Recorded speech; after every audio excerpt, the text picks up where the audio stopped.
Good morning everyone.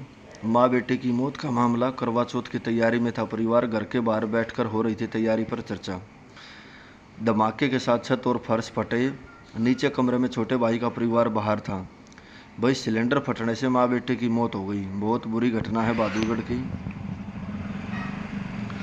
डाक खाने वाली गली में स्थित कुमार मोहल्ले में चाय बनाते समय फटे गैस सिलेंडर के धमाके से जितेंद्र के घर की छत और फर्श दोनों उड़ जाने से जहां उसकी पत्नी व बेटे की मौत हो गई, वहीं छोटी बेटी भी पीजीआई में दाखिल है। जितेंद्र का कमरा पहली मंजिल पर है।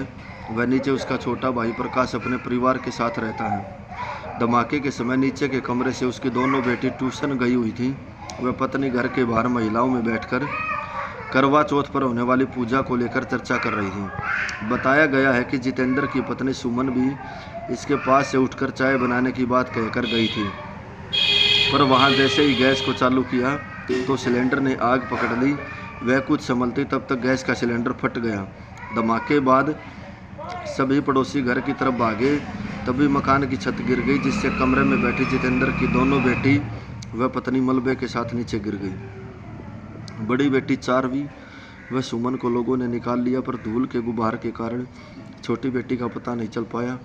बाद में पुलिस व फायर ब्रिगेड के साथ पड़ोसियों ने काफ़ी प्रयास के बाद छोटी बेटी को मलबे से निकाला व अस्पताल पहुंचाया, जहां उसे पीजीआई में रेफर कर दिया गया। मंगलवार को सुमन के परिवार की तरफ से सिलेंडर कंपनी के खिलाफ एफआईआर दर्ज करवाई जाएगी, जिससे नियम के हिसाब से मुआवजा मिल सके व दोषियों पर कार्रवाई हो सके।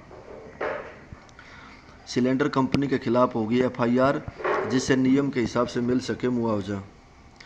गैस सिलेंडर के उपयोग में हर हाल में सावधानी बरतनी चाहिए, पर यदि सिलेंडर में किसी अन्य कारण से विस्फोट हो जाता है तो इसके लिए मोदी सरकार ने एक नया प्लान बनाया है। उस प्लान में गैस सिलेंडर फटने पर सरकार प्रभावित परिवार को 50 लाख तक हर्जाना उपलब्ध करवा सकती है। मोदी सरकार की योजना में घरेलू उपयोग का गैस सिलेंडर से किसी भी तरह की दुर्घटना हो जाती है तो सरकार 50 लाख रुपए तक का मुआवजा देती है। गैस सिलेंडर के फटने या लीक होने पर पीड़ित को हर्जाना दिया जाता है।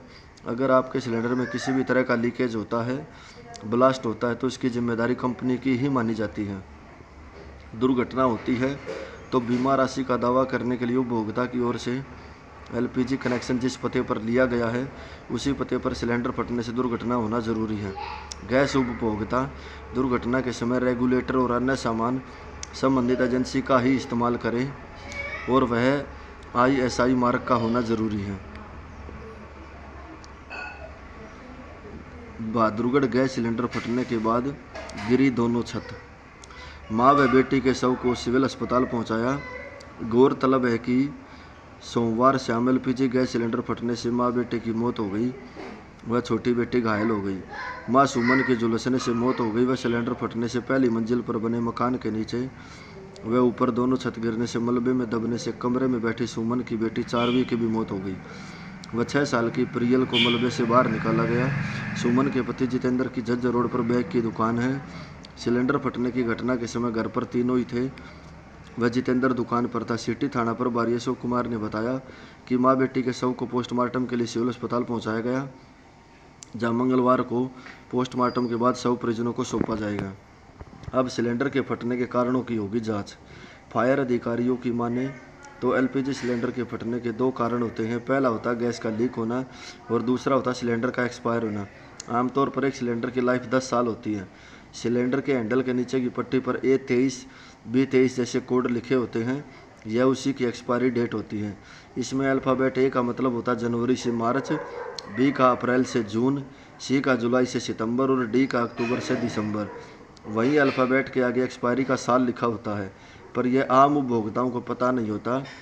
पर अब सिलेंडर फटने पर जांच होगी तो स्थिति साफ हो जाएगी। सभी भाई ध्यान रखें, ये तो किसी के साथ भी हो सकता है। सिलेंडर हर घर में होता है, सभी को ध्यान देने की ज़रूरत है।